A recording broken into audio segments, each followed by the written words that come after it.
Yes, good morning po sa inyong lahat.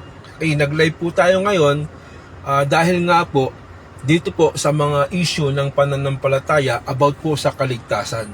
Ngayon, sino ba yung tunay na tupa o alagad na tunay na ligtas at di mawawala?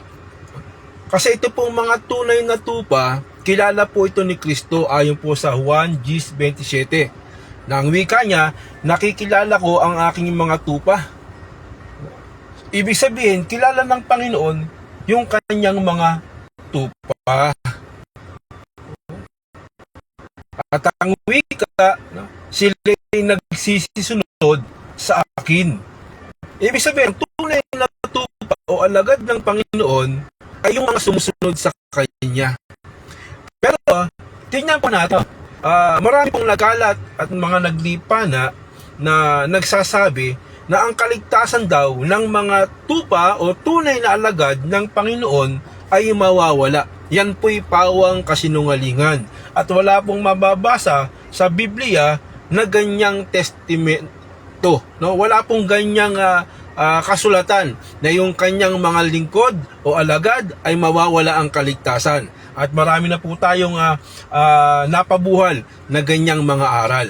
Ngayon, itong mga tunay na tupa at alagad ng Panginoon, ang sabi po sa ikalawang Timoteo 2:19, ang sabi doon, ang sabi po doon, tunay ang wika na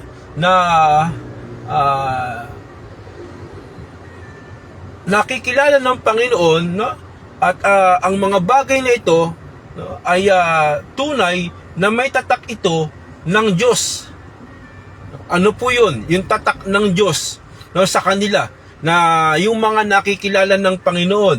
Ang sabi po doon ay nakikilala ng Panginoon ang mga kanya. At yung mga kanya ay nagsisilayo sa kalikuan. So yung mga tunay na lingkod o tupa ng Panginoon ay wag nyo pong pagbintangan. Wag po nating pagbintangan na itong mga lingkod ng Panginoon o tupa ng Panginoon ay nabubuhay po sa kasamaan after po ng maligtas. Wala pong ganun sa Biblia.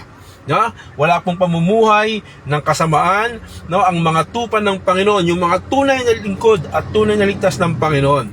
Guni-guni lang po yan ng mga naglipa upang pawalang bisa itong aral ng Panginoon na ang wika walang makakaagaw sa kamay ng Ama o sa kamay ng Anak. So mag-ingat po kayo sapagkat ang wika, ang tunay na may tatak nito ng Diyos ay yung nakikilala ng Panginoon, yung mga kanya at lumalayo sa kalikuan ang sumasambitla ng kanyang pangalan. So magtumibay po tayo sa inyo na mga alagad ng Panginoon, tunay na tupa ng Panginoon, tunay na ligtas ng Panginoon na di mawawala, na sa mga matitibay at mga pag-uusig sa mga aral na ito ay magtimibay tayo sapagkat ang Panginoon ang nagligtas, ang Panginoon ang mag-iingat ng kaligtasan ayon po sa unang Pedro 1:5. Siya ang gumawa ng kaligtasan, so bahala po ang Diyos doon, sapagkat hindi po tao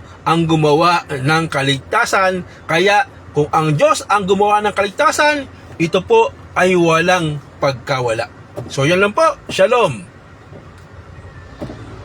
Church of Jesus Christ, the Lord and Savior. God bless po sa lahat.